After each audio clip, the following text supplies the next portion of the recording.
Bakit ba buhay pa ako? May silbi pa ba ako dito sa mundo? Anong kwenta ng buhay na meron ako? Natatanong mo rin ba yan sa sarili mo?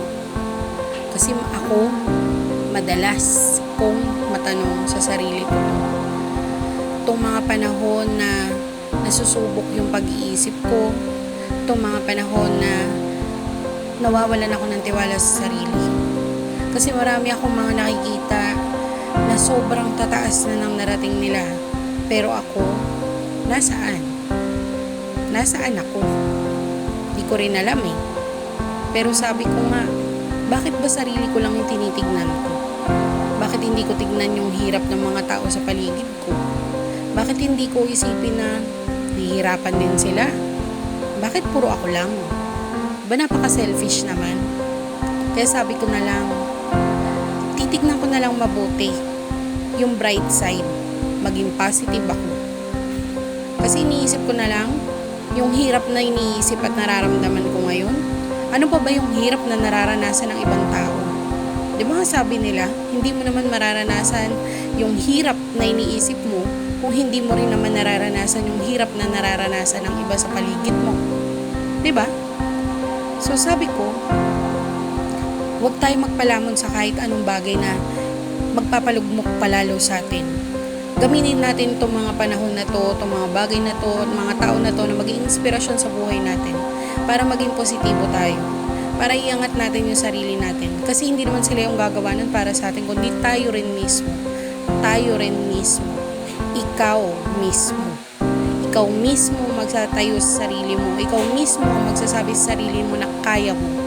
Ikaw mismo ang magbibigay sa sarili mo ng inspirasyon para mabuhay at kayanin lahat ng pagsubok ng buhay. So yun lang naman for today's video. Seryoso tayo, 'di ba? Nagulat ba kayo? Nagulat din ako. So nagpapakatotoo lang naman po tayo, 'di ba?